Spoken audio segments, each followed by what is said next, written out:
delighted to introduce for this session Policing and Crime Minister Chris Philp for the part 2 of his contribution to the summit. Welcome, Chris Philp.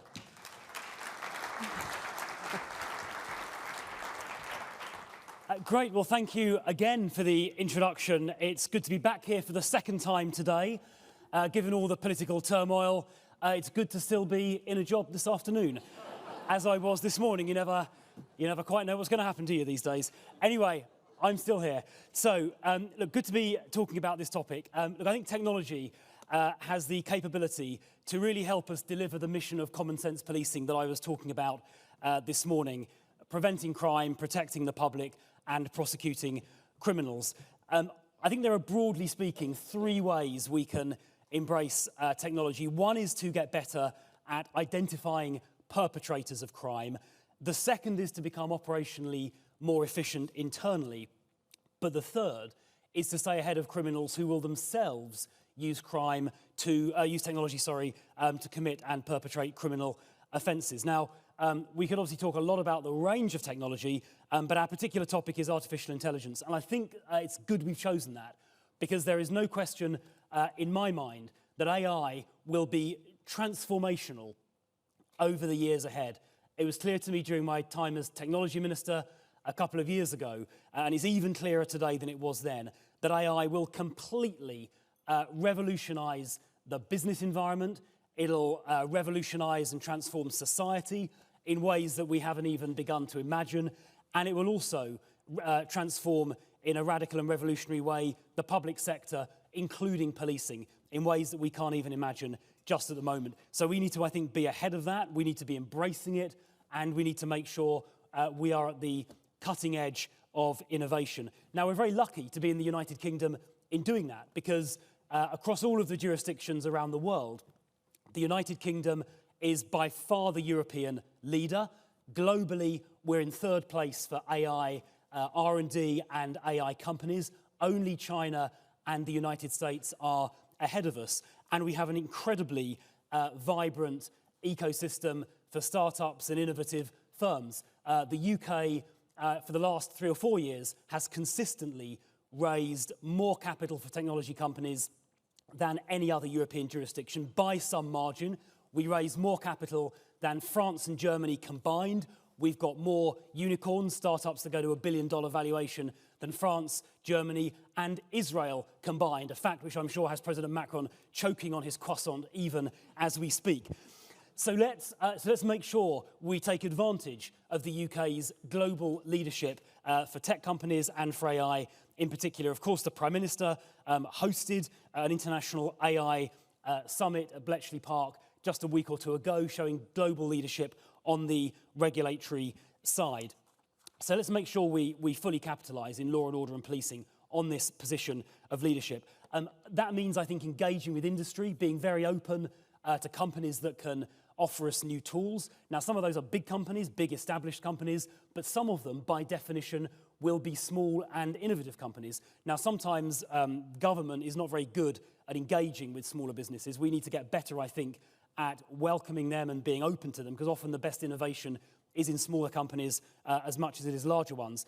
I'm also trying to pivot some funding in the Home Office towards funding tech innovation. We have big legacy IT programs like replacing Airway, for example, which has taken rather a long time, as everyone here painfully is aware, and replacing the PNC, which consume hundreds of millions of pounds every year.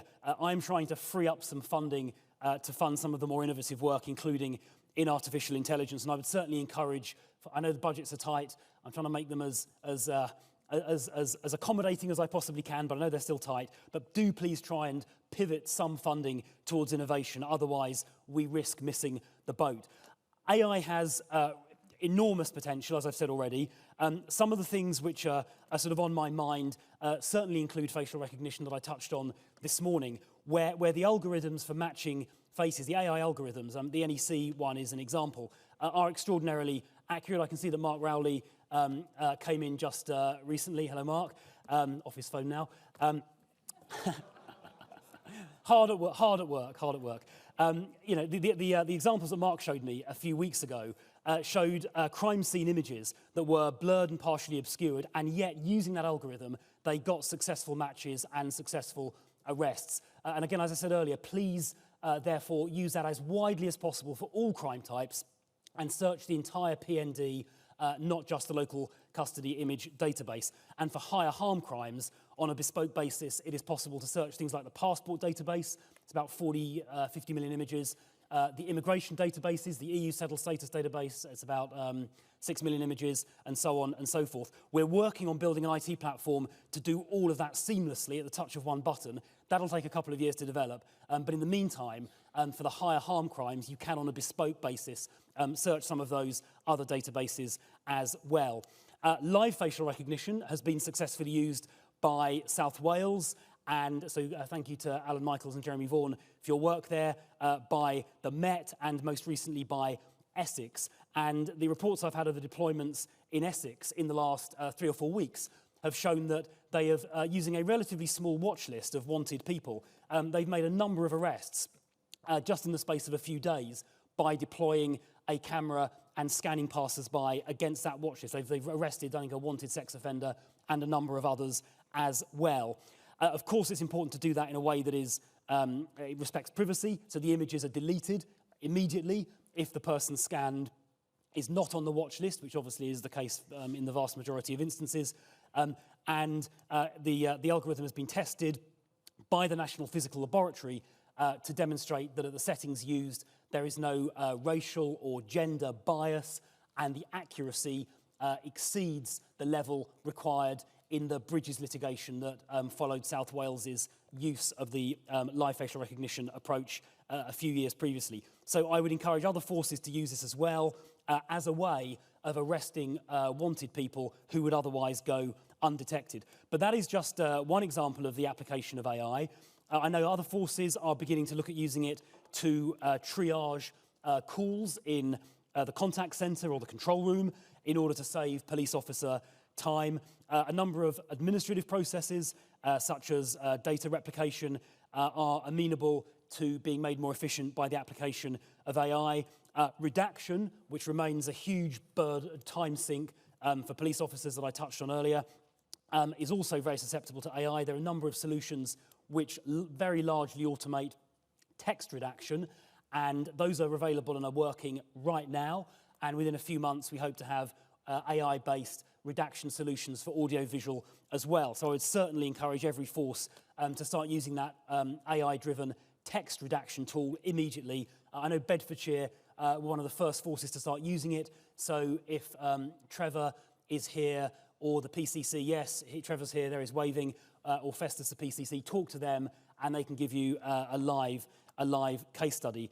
It also works well, AI also works well for translation, transcription, handling digital evidence, and it can even work for things like if you're conducting investigations to identify, for example, paedophiles in online chat rooms, rather than having a physical officer have to create a legend and pose as a child, for example, in an online chat room to try and identify paedophiles, you can actually automate that process and have thousands of bots who are emulating that legend or similar legends rather than having to use individual police officers for each one separately. So there are a huge range of opportunities. In the future, there'll be things we haven't even thought of. So, for example, there's an American company that provides an AI-based autonomous drone to act as a first responder flying through the air. That is clearly a little way away from being deployable, but I think gives an example, it gives a flavour for the kind of technology that will be available in the future. So I think all of those examples and more that we today can't even think of, we need to be ready to embrace enthusiastically to make sure that we're at the forefront. But in doing so, it's important to make sure that the AI is safe, of course. I mentioned the bias question and the accuracy question in the context of live facial recognition. And I think I must say that the PCCs and chief constables who have done this, like Alan Michaels and Jeremy Vaughan and others, have, I think, done a really good job at explaining to the public in their neighbourhoods how this is being used safely and explaining that privacy is being respected and explaining the effect. Because if you say to the public, using retrospective facial recognition more widely will lead to murderers and rapists and burglars and other people getting caught who otherwise would not, and using live facial recognition will lead to wanted criminals who would otherwise go undetected instead getting caught. I think the public pretty soon understand those are worthwhile endeavours. Let me just sort of finish by saying we need to think about, finally, how criminals can exploit AI. We've got to make sure we stay ahead of them, and that's not just for GCHQ or the National Crime Agency or the Home Office. I think it's for all of us to think about as well. The most obvious example where AI is being used by criminals already is generative AI to produce CSEA images, which can then themselves trigger offenders to commit real-world offences. So we need to be very alert to the use of generative AI in a CSEA context. It's also being used already for fraud, whether to generate content to persuade people to engage in fraudulent scams or to generate phishing emails which are properly punctuated and written in decent English, which quite a few of them historically have not been. So criminals are using AI for those purposes. Let's make sure we stay ahead of that. But look, I think I've probably spoken long enough, especially given I was here this morning as well. We're committed in the Home Office. I'm personally committed to making sure the UK leads the world in the adoption of tech for law enforcement purposes more generally, AI in particular. So let's work really closely to make sure we deliver on the enormous potential this field has. Thank you. Thank you very much indeed, Minister. Yes, do take a seat. We've got quite a panel to join you in a moment. But just to give us a presentation on the main opportunities and the challenges for AI in policing, I'm delighted now to introduce Professor Paul Taylor, Chief Scientific Advisor for the NPCC, who's going to take us through some of the key issues that we need to be thinking about in our subsequent discussion. Paul. Thank you, and thank you, Minister, for making such a compelling case for the adoption of AI, and if I may, thank you for your leadership more generally in driving forward innovation within policing. It's commonplace in a panel like this for the second speaker to offer a counterpoint to the first speaker. So in this case, I ought to be arguing for why policing should avoid AI in all circumstances. What an interesting contribution to ask of your Chief Scientific Advisor. Having spent the last 2 years vociferously arguing as loudly as possible for innovation and for artificial intelligence, here I am being asked to do the opposite. I'm not sure I've got it in me, colleagues. AI is already preventing crimes, it's already helping prosecute the most serious offences, and it's improving our efficiency to such an extent that for me, the only reasonable question this panel can address is not if we should be embracing artificial intelligence, but how we can do so safely and effectively. Nonetheless, in the spirit of being a counterpoint, let me raise and consider some of the concerns that many raise about AI. One reason people refrain from innovations such as AI is because of resource. How, Paul, can I invest in these future potential opportunities when I really need to invest in the business as usual fundamentals? The irony, of course, is that it is in such resource-restricted times that innovation becomes the most important. Innovation creates efficiencies that gives you the resource to do the things that you're striving to do. Artificial intelligence gives you the efficiencies that allows you to do the things that you need to do. Earlier this year, my office assessed 64 force-level innovations around the country, around all of the forces in England and Wales. About half of them used analytics. Things such as control room triage calls, like Amy 101, which uses voice recognition to handle calls, or Untrite's semantic recognition tool that allows and supports a call handler in filling out their Thrive assessment. The Untrite tool alone reduces the time for one call by about 29%. Or consider the ILAS system, which learns over time how people investigate child exploitation cases, and through that learning then presents the evidence back to those individuals to allow them to do a more efficient investigation. Just a few months ago, ILAS protected 21 young lives from abuse.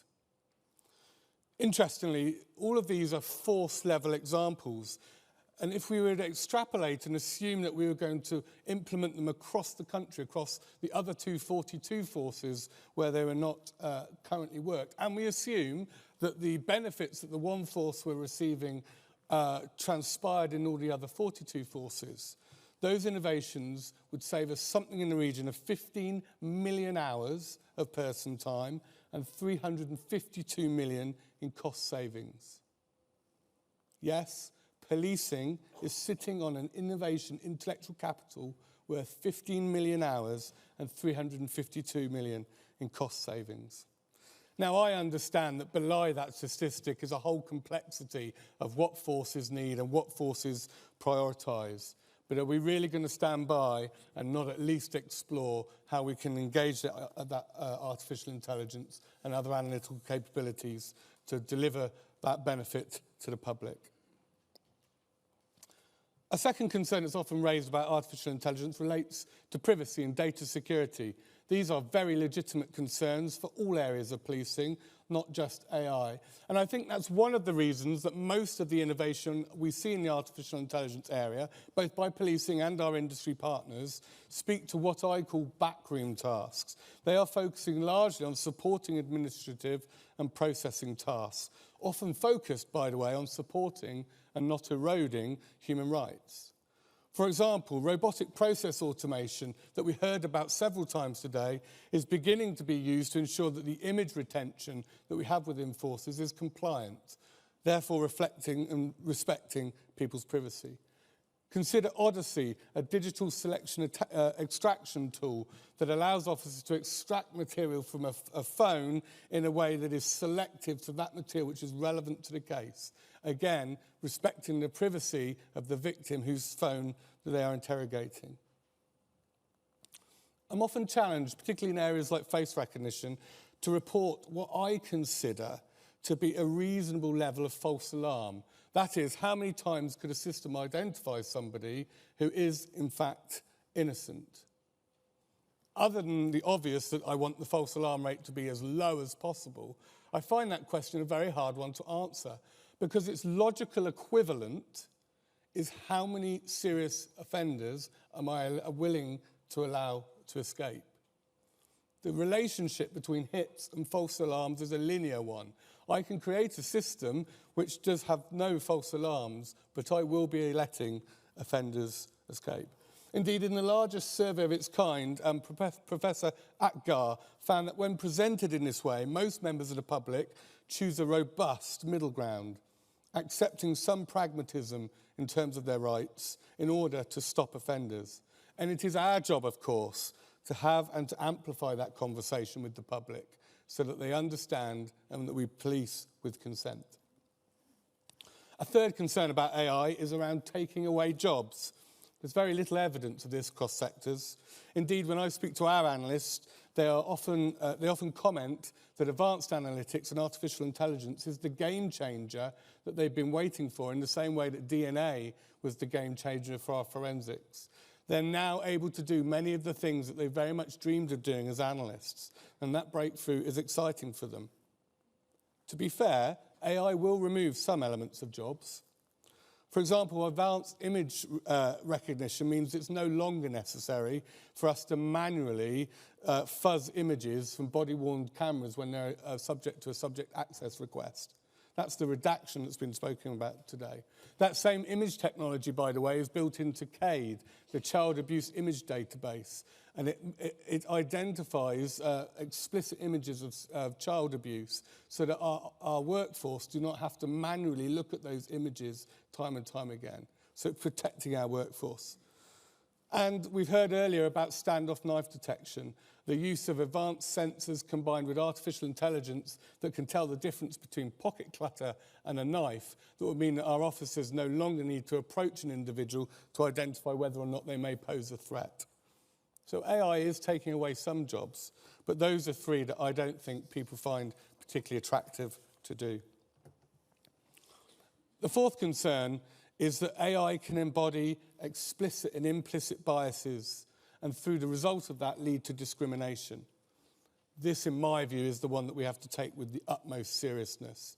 There is no chance or no wiggle room on this one. And we have to do everything we can to make sure that the systems we implement have no bias and have no discrimination. That's why all members of the NPCC and Chief Constables endorsed the Artificial Intelligence Covenant 2 months ago in September at Chief Constables Council.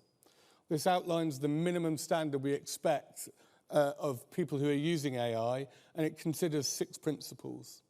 Our use of AI in policing will be lawful, it will be transparent, it will be explainable, it will be responsible, which means that it will have an owner who is responsible for its fair and appropriate use. It will be accountable, which means that we will evaluate its impact and understand over time how that impact's changing. And it will be robust. It will not discriminate, and it will not be biased.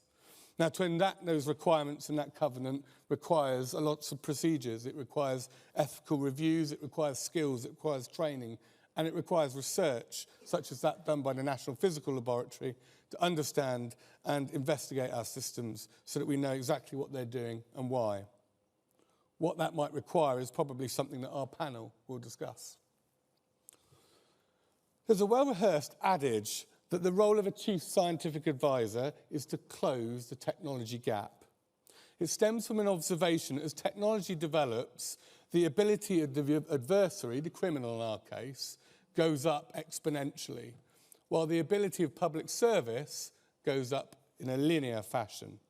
It's the job of the chief scientific advisor to make sure that gap between exponential and linear does not get too great. The public cannot afford us to fall further behind. Actually, while I believe strongly in the adage, I don't think it's the CSA's responsibility. I think it's the responsibility of everybody in this room to ensure that we don't fall behind. We need a collective effort and an appetite to deliver the best service to the public. Yes, we do need robust conversations about how and when to use artificial intelligence, but we cannot afford to be too slow. We cannot afford to hesitate in using this innovation. Thanks very much.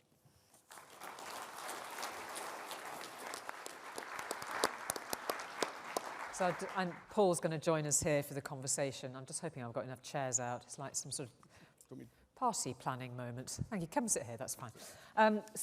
Lots to consider in the wake of those first 2 opening talks to set this subject up for us. So I'd really like to welcome now our panel who are going to take us through some of the aspects on this and start the conversation on it. I'd like to welcome Alison Lowe, who spoke a little earlier in the previous session, West Yorkshire Deputy Mayor for Policing and Crime, APCC lead on equality, diversity and human rights. Hi, Alison, come and take a seat. Marion Oswald, hi Marion, Senior Research Associate at the Alan Turing Institute and an independent advisor to the government on data and AI. And joining Marion and Alison, Rich Walker, who is AI and data lead in policing from Deloitte, who's also our main sponsor for the summit. So great to see all of you here, and thank you for joining us. I'll just go down the line, I think, really. Hi, Alison. Hello. Just to get your take on what you've heard and, you know, what your take is on the position that we now find ourselves in, because it's clear from both of those opening sets of remarks that we're at a sort of urgent moment of sort of leap off on this. What are your thoughts? Well, I've done a little presentation, but I'm happy not to say it, to read that. I think in some ways we are out of the blocks and the journey started, but I do urge caution and calm, because it would be very easy to get lost in the excitement and the opportunity that AI poses. For me, I think that we have to get the basics right first. A mantra of government, we do need to consult with the people that we are here to serve. We've made an assumption, Gavin earlier said, we think the people are with us. Find out, get to understand what the communities of England and Wales think about AI and how far they want you to go. That's first and foremost. Once you've done that, then you've got to understand the limits and the scope of the work that they want you to do.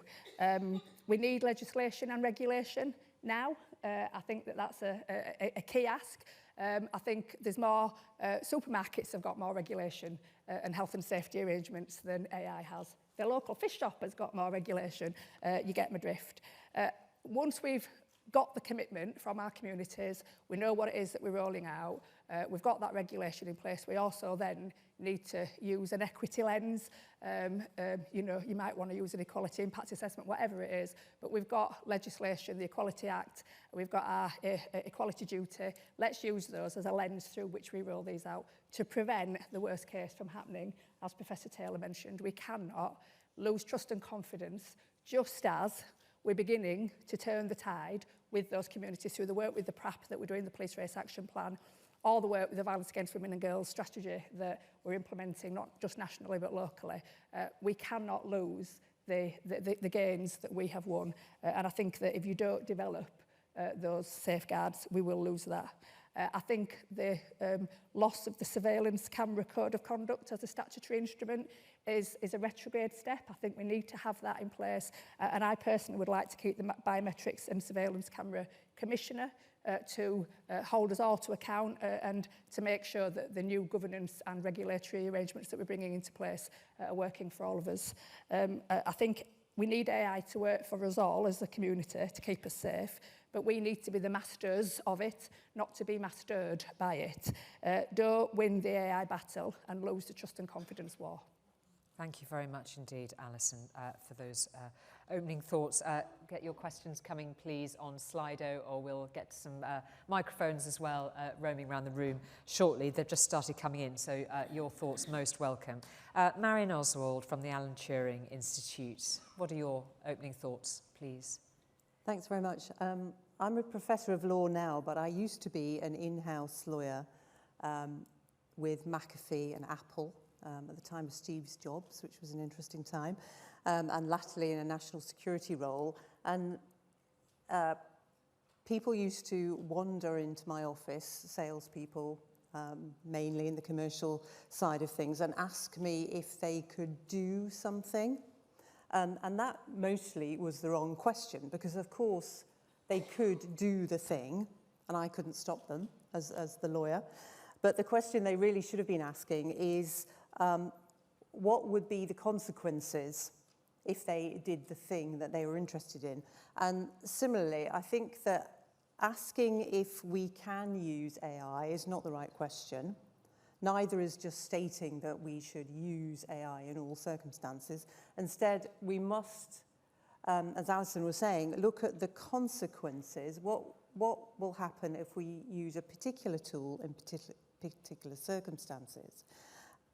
And in order to do that, we actually need to understand what each AI tool actually is and what it isn't. Because calling something AI is not helpful. Let's call things what they are in policing context. And Paul talked about a lot of really valuable tools that are being looked into or deployed.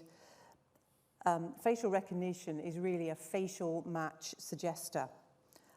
We've seen things in West Midlands that suggest organised crime association. We know that there are weapons image match suggester tools out there that are hugely valuable.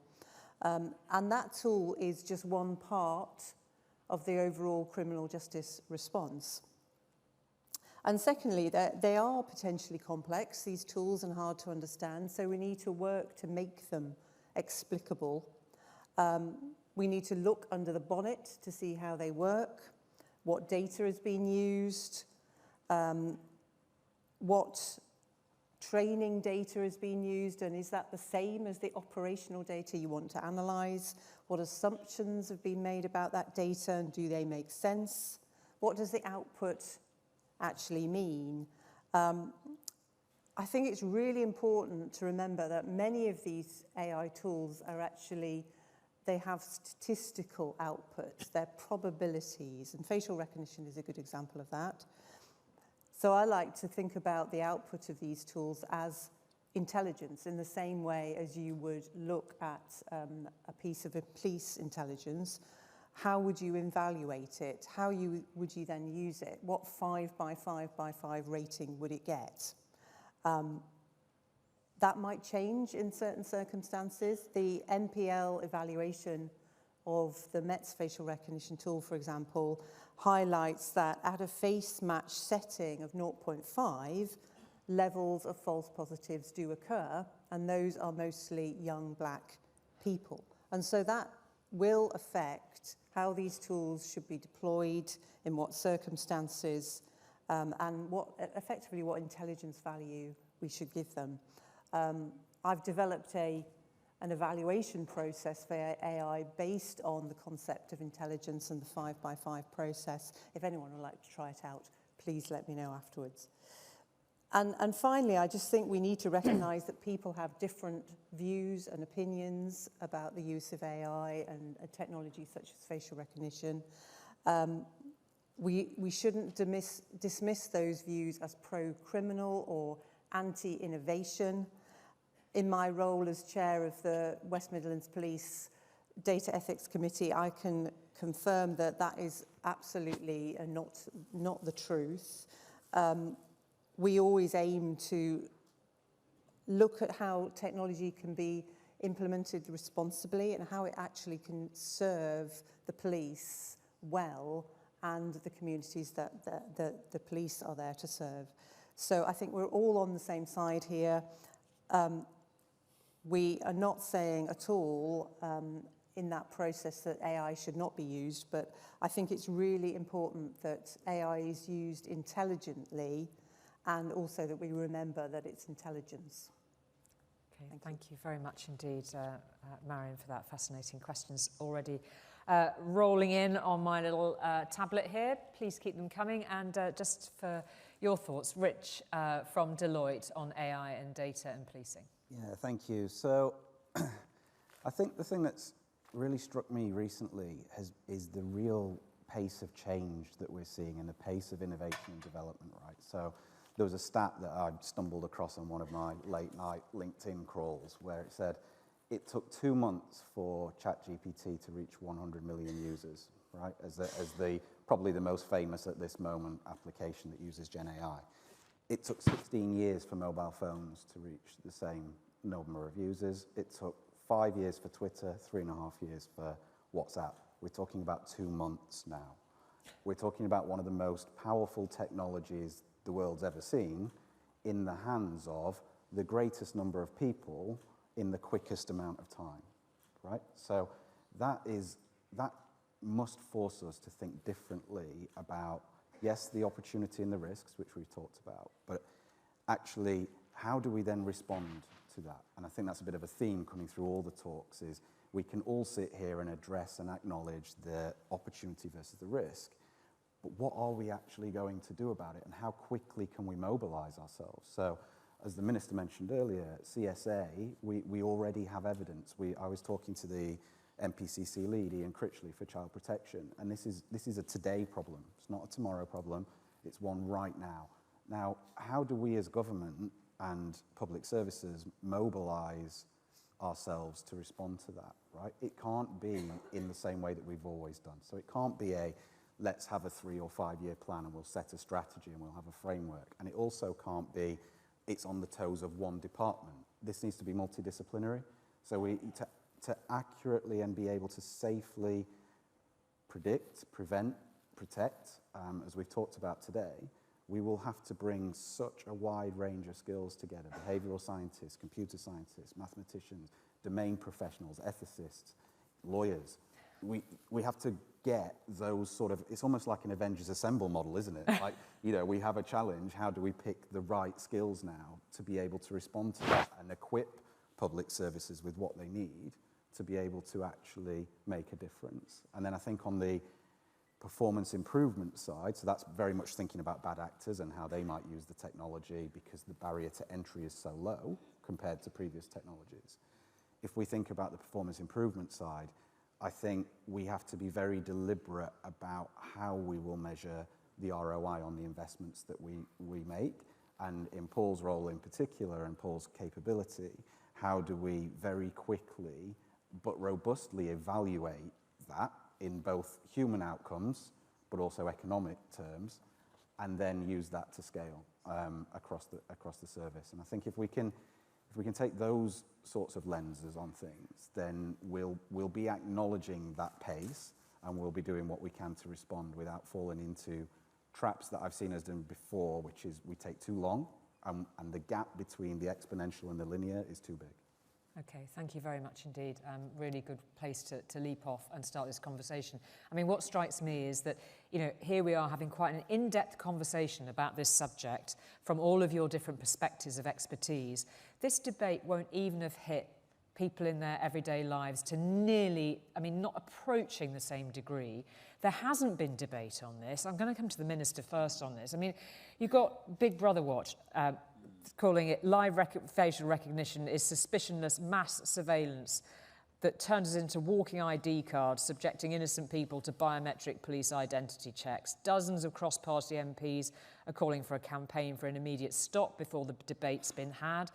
The EU has already moved on this. I mean, it's just how quickly you can make sure this debate is being had so that policing by consent means absolutely that when it comes to AI.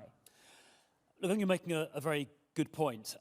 We need to make sure that the case is publicly made to explain that the necessary safeguards, some of which have been touched on already, are appropriately in place, that issues like bias have been considered as they have been through the NPL work, and we know now with live facial recognition where the settings need to be set in order to eliminate bias. There is a setting, as you said, where bias does exist, but there's another setting where it doesn't. So we need to demonstrate that work has been done. We need to make clear that the privacy concerns are addressed. So when they say, oh, it's, you know, people's privacy is being indiscriminately violated, well, actually, if you're not on the watch list, the data gets deleted instantaneously. So, I mean, to your point, I wrote a piece in the Telegraph and also in the Evening Standard in the last 2 or 3 weeks, sort of making this case. And although Big Brother Watch, who take what I would consider to be quite an extreme position on these questions, did organise that little campaign about 4 or 5 weeks ago, I've had remarkably, having sort of then explained the position via the pages of the Evening Standard and the Telegraph more recently, I've had remarkably little political or journalistic sort of backwash since then, but it illustrates the point quite well that we need to be on the front foot. And if that argument may not be even reaching people in communities so that's something we do need to do a lot more. We need to, and I think I mentioned the work Alan Michaels has done and Jeremy Vaughan have done in South Wales. They've done a good job there in explaining to the community in South Wales how and why they've used live facial recognition. They've been using it there for, I think, a number of years now, like 2 or 3 years or 4 years even. And they have explained it. And it does make the case, and this Big Brother Watch campaign makes the case, why we need to be proactive and front foot. And probably saying it once or twice isn't enough. Okay. We need to do it on a rather more systemic and wider spread basis. Alison wants to come in. Yeah, absolutely. I think that I don't quite agree with what you're saying, because many people out there don't even know that this conversation is taking place. Look at the conversations around gang matrices, when people understood that black children were being put on a gang matrix that they didn't know anything about. Some of those black children had done nothing wrong. There was an assumption that they were likely to cause trouble or that would commit offences because they were hanging around known offenders, i.e. they lived next door or on that same street or went to the same school. How do we know that these watch lists are going to be acceptable to the wider public? Because once you're on that watch list, what rights have you got? You don't have to necessarily be a long-term serial offender to get on that watch list. People are going to be making assumptions about you, about your likelihood of offending, and we know that black people will be on that list more than their white counterparts. We know that's the case because it's always been the case. So we need to make sure that whoever's compiling these lists has got the training, the understanding, the AI algorithm needs to make sure that bias is built out of it, not that there's a switch that suddenly there's no bias, because that's not right. There's bias everywhere. And who's written this code? To start off with, who wrote the code for the algorithm that's going to be sitting behind that AI process? And also, what about Rehabilitation of Offenders Act? What about people who might have committed offences a long time ago or be capable of rehabilitation? And what about GDPR? What about you've got a right to be forgotten? All these things are not being thought through because there's no regulation. Marion, I just wonder if you'd like to come in on that, because this goes to the heart of the ethics around this, which is core again to confidence, trust, all of the things that we've touched on today. I think, as I said before, we're in danger of putting facial recognition into one huge box and not looking at how it's used in different contexts. I mean, there is the retrospective use, which can be hugely valuable for investigatory purpose, for child sex abuse investigations and things like that. That is a very different use to a live situation in a community, which it does have an impact wider than just the sort of image capture. I mean, it changes the nature of the policing operation. It changes the interaction between the police and the community. The police are sitting behind the camera as opposed to being in the environment in some cases.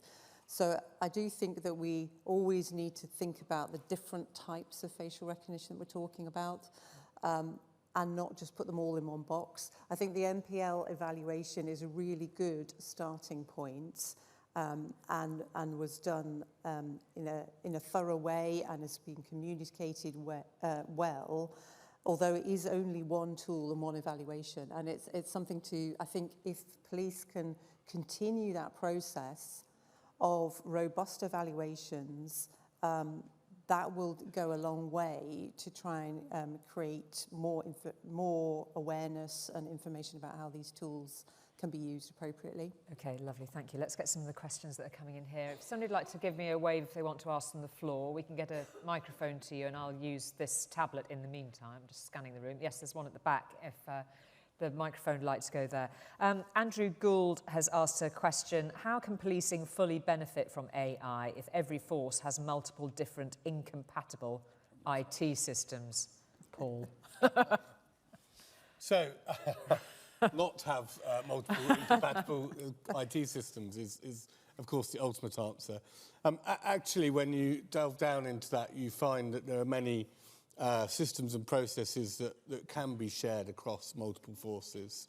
So if you take the excellent work that Gillian is driving forward on robotic process automation, where they are developing tools that if you are a niche force or a connect force, then you can take those tools and distribute them across the two forces. So when we build a particular process for one force that's using niche, then all the other forces that use niche can borrow that pretty quickly. It's always not seamless, but pretty quickly. And equally, we can then translate it for a connect environment. So there are always going to be complexities when people are using different systems, but some of the fundamental code and some of the fundamental ideas can translate across fairly quickly, as can, incidentally, going back to some of the commentary we've just heard, the evaluations which we really need to ramp up. We're fortunate in the UK to have a system of national labs. National Physical Laboratory is one of them, but for all areas of innovation and science, national labs, you can give independent testing, and we're working really closely with those. And they can do that testing in a way that is agnostic to the particular system that you're using. So one thing that might be useful, Paul, would be to have some sort of national certification facility so that individual forces can test the technology they're using, the AI technologies particularly, sort of once with a central body rather than having to try and figure it out themselves. And similarly, to over time, develop some national guidelines which specify how the necessary privacy and bias and other safeguards can be met, rather than each force having to sort of figure it out from scratch. That has the additional benefit, interestingly, of helping industry, because they then know what the standard is that we're looking for. Yeah, you're nodding away to that. Sorry to interrupt. Sorry. I am, because I think one of the huge problems, and you'll have to indulge me a second because I'm a data nerd, is the lack of common standards, right? So what we need is to be able to harmonise the way that we describe things that matter to policing, such that the machines can read that without needing to be altered. I think the second point that I just wanted to make on that was around, the question was around sort of how can policing fully leverage AI and get the benefits.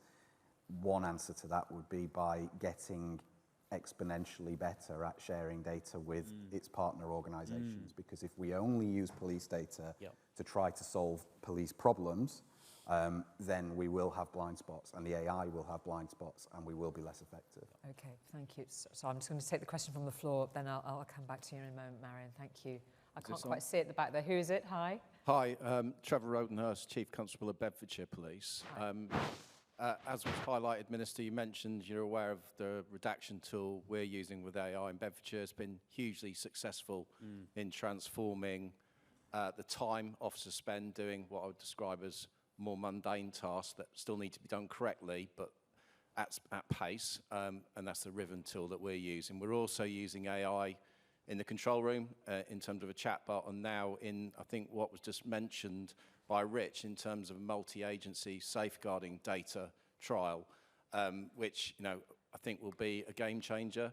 I think as other forces in the room, many of us are now looking at the facial recognition, the more kind of proactive AI that will drive the outcomes you were talking about earlier, and I'm sure it will do that, particularly with the canny approach to funding that was requested earlier and seemed to get your support. So I guess two questions really. One for Paul perhaps, which is how do we ensure the concerns that have been raised in terms of any kind of disproportionate weaponization of AI that's able to be addressed, but at pace that doesn't slow down the innovation that we need to do? So that's number one question. I guess question for you, Minister, is this will drive those outcomes. I have no doubt about it. And, you know, given the pace of adoption that we're starting to see with some of the, you know, companies that we're now working with that do work at pace, undoubtedly that's going to drive those outcomes. And I guess I'm interested in the kind of perhaps glacial progress in CJ more widely. That's going to be a real challenge there. And so that conversation you're having is going to really need to be accelerated. Otherwise, we're going to exacerbate some of those choke points in the system. Thank you. Yeah, your pace is everything, of course, because what's happened with automatic redaction is Riven have done a great job and you've been able to demonstrate how well it works within your force. But there are, of course, other systems out there, and the pace of being able to evaluate is something that's particularly dear to my heart. It's why I spoke about the national labs in general as a vehicle for doing that testing. But as colleagues may know, that we don't have a great track record of doing evaluations in policing. If you compare us to something like health, we do something like 1% of the evaluations we see in health. And that's on me to really create a culture of quick, fast, agile evaluations that can give you the confidence about the system you're using, perhaps using the kind of kite mark system that the Minister just mentioned as a way of doing it. That's our challenge in this area, is the pace of development is so fast. If we stay on this linear trajectory, we're just not going to keep up, and things like what you've mentioned are going to occur more frequently.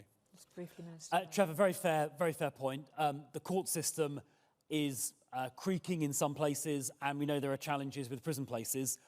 So as we deliver in the policing family, as we are definitely going to do per the discussion this morning, those other bits of the criminal justice system that are downstream, courts and prisons in particular, and the probation service will need to make sure they have capacity. It was interesting that when Greater Manchester adopted the all reasonable lines of inquiry approach about 18 months ago, I asked Stephen Watson, who may be here, I don't know, you know, what were the resource implications of that? And he said, first of all, I had to open up some additional custody suites, and secondly, HMCTS had to open up 2 new magistrates' courts in Greater Manchester as a result of the extra arrests. So, yeah, these are things that I'm discussing with my colleague, the Secretary of State for Justice, and I hope he will, I'm sure he will rather, sorry, did I say hope? I'm sure he will be prepared for the additional demand heading in his direction.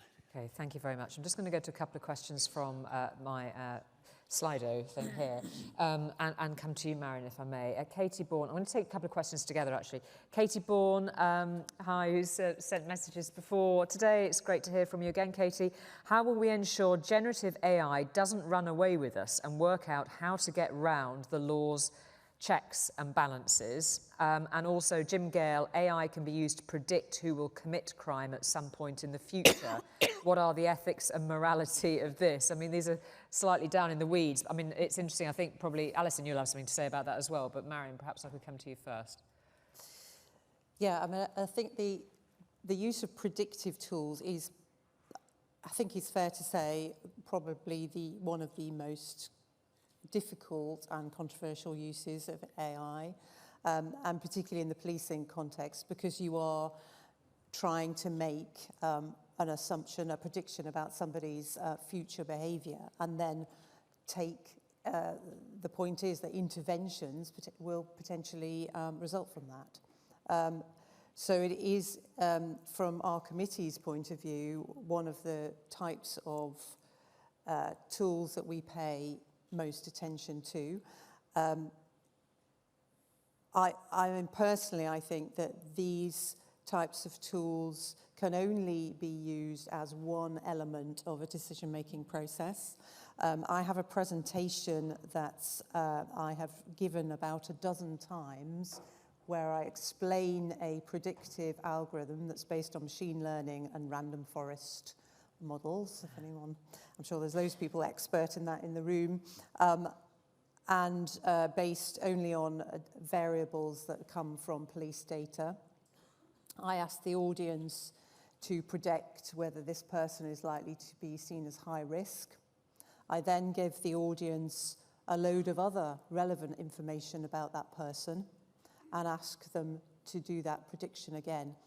There is a 100% success rate of people changing their mind, including this morning in Birmingham, where I've been doing a presentation, including that. So the issue with those types of models is, how do you ensure that all the relevant information about a person's life, a person's situation, can be included? So my view is that we should take extreme care about those types of models.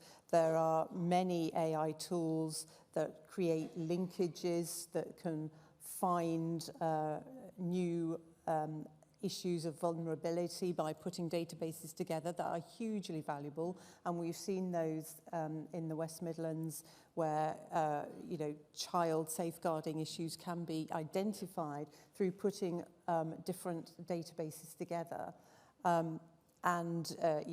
Tools that can use natural language processing for detecting terrorist speech, weapons detection, etc. But the predictive models, in my view, are the most problematic. I would like to also support Paul's comment about the need for evaluation processes and to develop those so that those can be done on a consistent and robust way, including thinking about how these tools will be used. What will the implications be where we're looking at certain contexts. Okay, Alison, yours. There's a film called Minority Report. I'm sure some of you in the audience will have seen it. We don't want to get there. And I think that when you consider that the most cutting-edge AI technology is 5 billion times more powerful now than it was a decade ago, you'll realise that this stuff is bigger than us, and we can't control it. And if we think we can, then we're all daft. And that's why we've got to get consent of the public to test out the limits that they want us to work within, to understand what regulation and legislation they would like us to put around this stuff. And I hope and expect that when you have those conversations with your public, they will be saying to you, at the end, we want a human being to make that decision. There might be all this stuff that helps you as a tool, and that is great, but we want the decisions to be taken by human beings who can take into account all of the stuff that is important to us as the communities that you serve. Because if you rely on AI and AI alone, then bad stuff's going to happen, and it's going to happen. It's like another stop and search. That's what it'll become. It'll become another stick to beat policing with, and you're walking into it. So I'm not saying don't do it. I'm saying do it well. Do it in a timely way, do it in a thoughtful way, and do it in a co-productive way with the people that you're there to serve. Thank you for that. Yeah, it sort of goes to so much of what we've been discussing today. I was just thinking about some of the conversations we had earlier. Jonathan Jardine, who's been sending lots of questions today. Thank you, Jonathan. Which police operational decisions could most benefit from AI-supported decision-making? Offender management, custody decisions, stop and search, others? Rich, can I lob that one down to your end? You can. I would say the most obvious places to start are around things like demand management and then offender management. So if we're thinking about where the sort of the bottlenecks in the system are and where a lot of the algorithms are most proven, then those might be the places to start. I think one thing to just bear in mind, because I'm not sure we answered Katie's question around generative AI and how do we stop it running away. I think my point on that would be we're not quite yet, as powerful as these tools are, they are still probabilistic forecasting mathematical models, right? We are not at what's called the singularity, where machines have human level intelligence and they can run away with decision making that we then can't control. So I agree completely with Alison. We have to use the time right now to be engaging the public in helping them understand, what the implications might be of these sorts of technologies. But we're not quite there yet. And so in terms of generative AI running away with us, I think we have to think much more about how people who would wish to misuse that will misuse it, and how we counter that, which is the point I made earlier, rather than sort of feeling at the moment like we've already lost control of the machines. I don't think we're quite there yet, but that's my opinion. Okay, question from the floor. There's a gentleman with his hand raised right at the back of the room. Oh, and a microphone right next to you. Hi, just introduce yourself, please. I'm James Sweetland. I'm a contributing writer at Policing Insight. My question really is for the policing minister, but as well for others on the panel, I suppose. We've had a lot of discussion about the various AI algorithm tools that have been used at forces in England and Wales, but we know that the US and China, for example, are far ahead of the UK on that metric. So I'm interested in examples that the policing minister or others may have of tools they've seen used in law enforcement contexts elsewhere that should be brought across to the UK, or examples that they've seen in other countries that absolutely should not be brought across to the UK. What can we learn, whether positive or negative, from overseas? That's a great question. Yeah, well, I think we've seen jurisdictions like China and Russia use live facial recognition systems to surveil their populations in a way that is grossly intrusive. And it may be that the Big Brother Watch concerns we heard mentioned a few minutes ago are based on a misunderstanding, thinking that we're trying to emulate that, which we're categorically not seeking to do for obvious reasons. So we don't want to go to the extremes that those two jurisdictions I've mentioned have done already.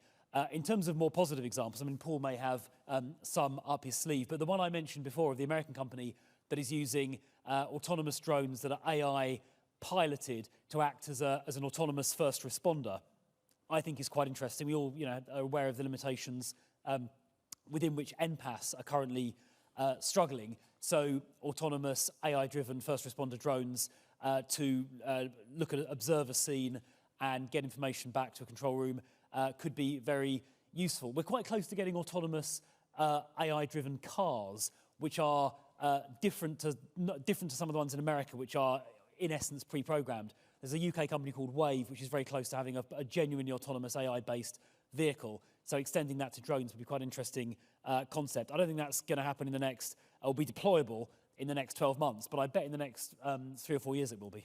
Okay, thank you. Any good examples that are worth So I do like the drones example, because often when we talk about artificial intelligence, we tend to orientate it towards data. But of course, one of the most exciting areas, and the Netherlands is one country progressing this, is that artificial intelligence allows you to do beyond visual line of sight for drones, because it manages the ability around the airspace and ensures that the drone operates safely. That's a piece of artificial intelligence.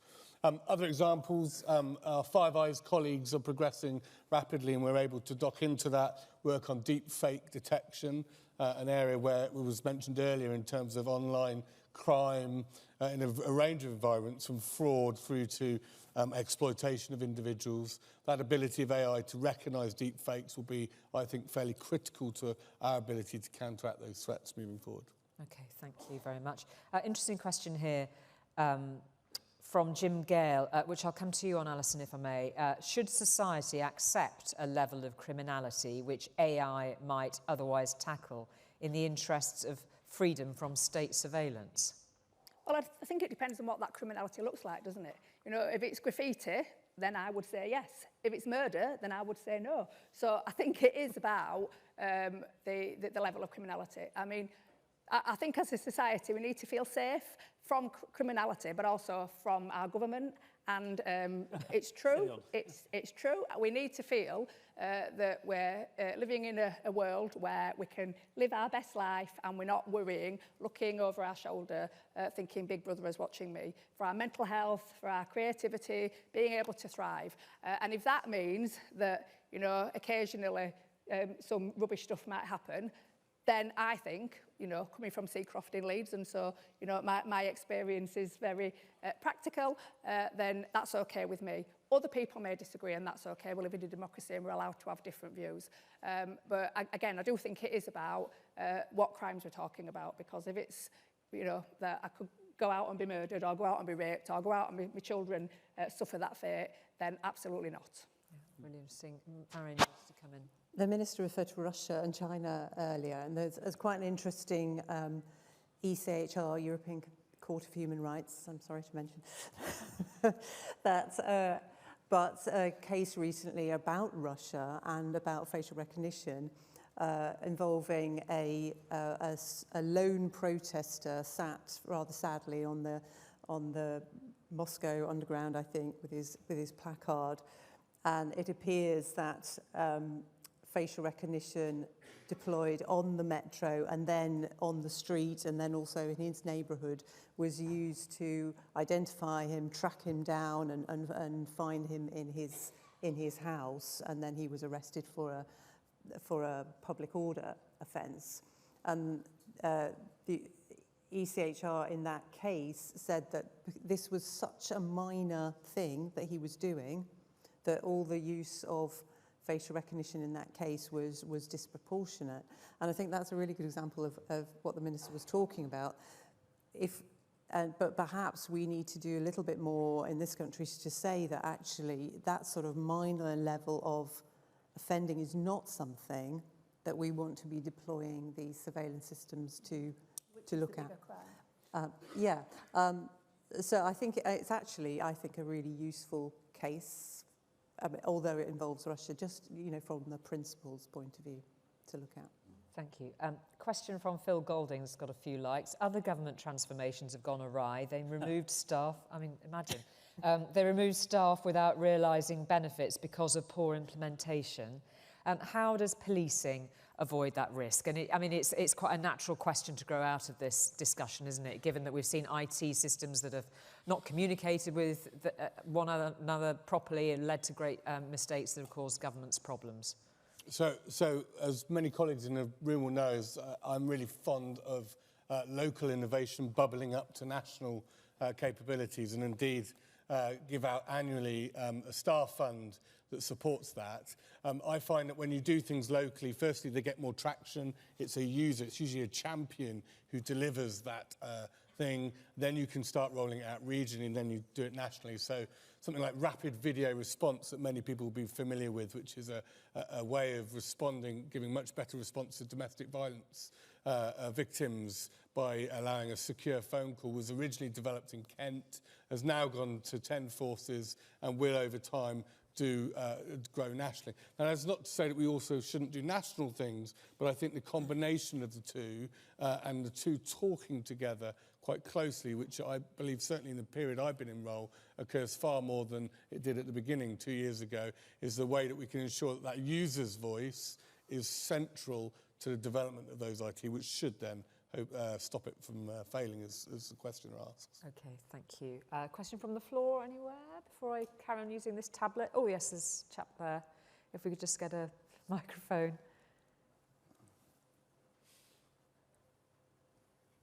Wonderful, thank you. If you just don't mind introducing yourself so those online know who's asking questions. Good afternoon, Paul Sanford, Chief in Norfolk and Chair of Finance Coordination Committee for NPCC. For some time, Finance Committee has been really pushing the need for a return for capital grants for police forces. And if that were to return, that would really drive the sort of locally based innovation that Paul has just been talking about. Minister, it's an opportunistic question, I know, but as we approach December, just an opportunity for me to reinstate the importance of that capital investment that forces need to be able to drive this technology, because I think it will deliver all of the benefits this morning you asked us to drive on behalf of our communities?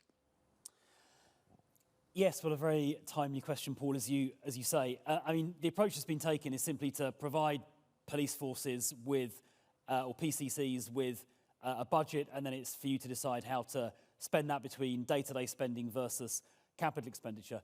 Look, I do take the point. I will take it away.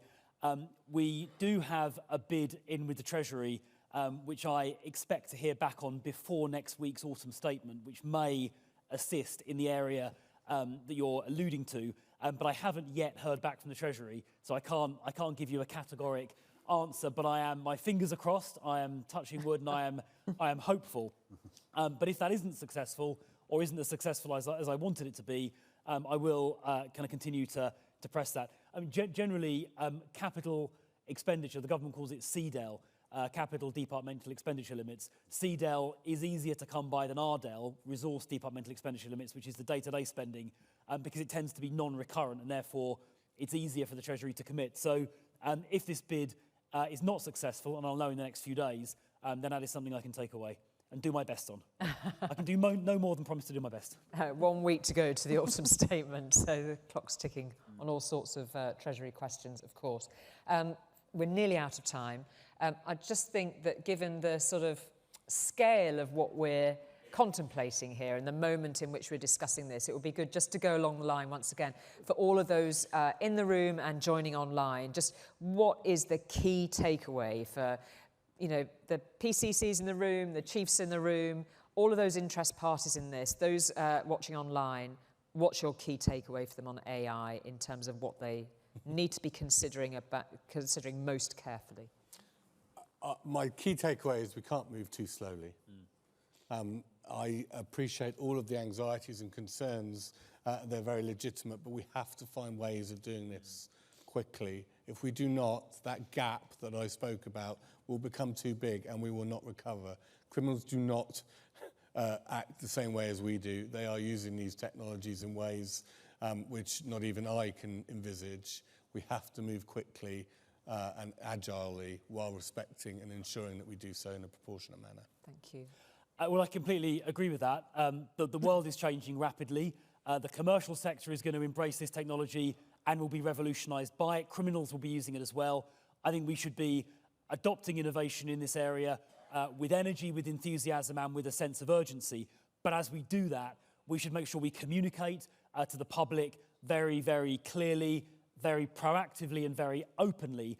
And we should adopt and deploy these technologies mindful of the necessary safeguards and the guardrails. And one of the things I've particularly taken is perhaps the benefit to developing those nationally, which, you know, in consultation, clearly. I'm not sure Paul quite volunteered to do that, but I think that's something that certainly stick it on your list. usefully work on. OK, Minister, thank you very much indeed. Should mention too, it's the first time the College of Policing has been on board for this summit. There'll be new recruits coming into a very new world with all these challenges facing them. Alison, what's your takeaway thought? Well, actually, new recruits tend to be younger people. I've been talking to young people and human rights organisations in West Yorkshire prior to coming here today to ask them what their concerns were. And they're very concerned. And they're the ones talking to our communities. They're the ones having those conversations online and with others that are interested. And if we don't intervene and get a coherent strategy around AI into our communities now, then I think it'll be too late. You talk about pace. We need to be having those conversations now. Otherwise, those communities will never trust us again. Thank you very much indeed, Alison. Marion? I agree that we should act quickly, but that needs to be in an intelligent way with evaluations involved in that process. And in order to do that, we need to understand what these tools are. So let's call them by their name rather than using the term AI. It's a good reminder. You've sort of stolen my point there, Marion. We did have a couple of points raised on the questions on that, and I think actually a really, really good lesson to take out from this. Rick. Yeah, so I suppose I would double down on the evaluation aspect. I think there are even sectors within the public sector who do that, as Paul talked about earlier, better than policing does. We talk a lot about evidence-based policing, but do we relentlessly apply those same principles to investments in digital technologies? We don't, and therefore we don't have the evidence base to be able to really say what works, what doesn't, and which ones we should scale. So I think if we could solve that, we'd have a framework then that would enable that local innovation to scale nationally, which would benefit everybody. Okay, thank you very much. Now, I'm going to do this very quickly, because I just understand you need to basically leg it, Minister, to get to the chamber. So I'll allow you, if you need to leave quickly, then you may, of course, say goodbye to everybody. But just in the course of that, I'd just like to thank all of our panel. Fascinating conversation. Very grateful when your time is pressed that you've been able to partake in this as well. Thank you very much indeed. And thank you to all of you. And let's give them a warm